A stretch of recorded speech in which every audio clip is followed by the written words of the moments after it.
Good afternoon, gents. I hope you're keeping well. Last week we spoke about how we start the downswing. This week we've had a request in from a member as to how we should start the backswing. So a really good question and very relative. Really important that you get this right, because our tendency is to take the club away with our hands and arms.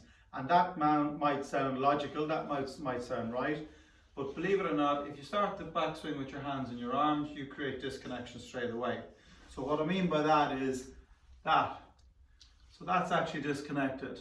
But if I move from here, if I move from a bigger muscle, so my shoulder, that creates connection straight away. So you can see when this moves this, and this moves this, okay? So the shoulder moves the arm, which moves the club. And now we have connection, okay? Now, I've got a couple of alignment sticks on the ground here. So what therefore, if I drop a line down from my left shoulder vertically, I'm hitting the yellow stick. Okay, so that's 2 to 3 inches left of the golf ball, depending on what club you're using, because ball position varies. But what actually happens that left shoulder in the backswing is it moves approximately 6 inches to the right. So now it's actually above the orange alignment stick. So you'll see, if you draw a line up here, I move off the ball. And we talked about this in an earlier video. But it's a good way of emphasizing that takeaway for weight transfer, shoulder turn, connection in the takeaway.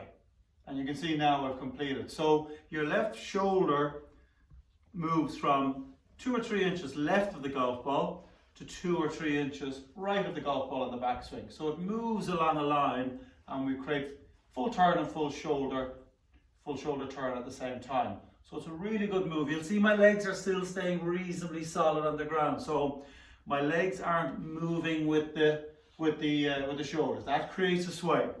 But don't be afraid to let your upper body shift to the right. That's not sway. When we talk about sway, we always talk about from your hips and your knees down, okay, there.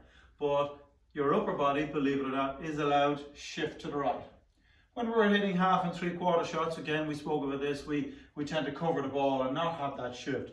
But this shift is for all full swings. So if it's a full pitching wedge or a full driver, you should be making that shift. But the lead in it, this is the most important bit, the lead should be your left or right shoulder. Personally, I prefer left for most people. And you're moving that along the line.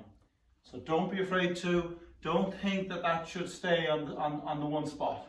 There's your weight on the left side now, wrong foot, okay? So in order for that weight to shift across, this must lead the way.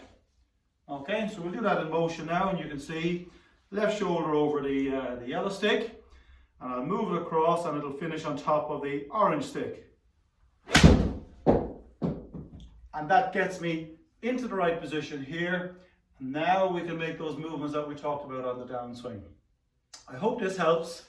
Feel free to, again, message us in with something that you might want to know in relation to what I've just talked about, or message us in relation to something that you'd like us to cover in the weeks ahead. We still have a few weeks to go, but do keep in touch by email and stay safe.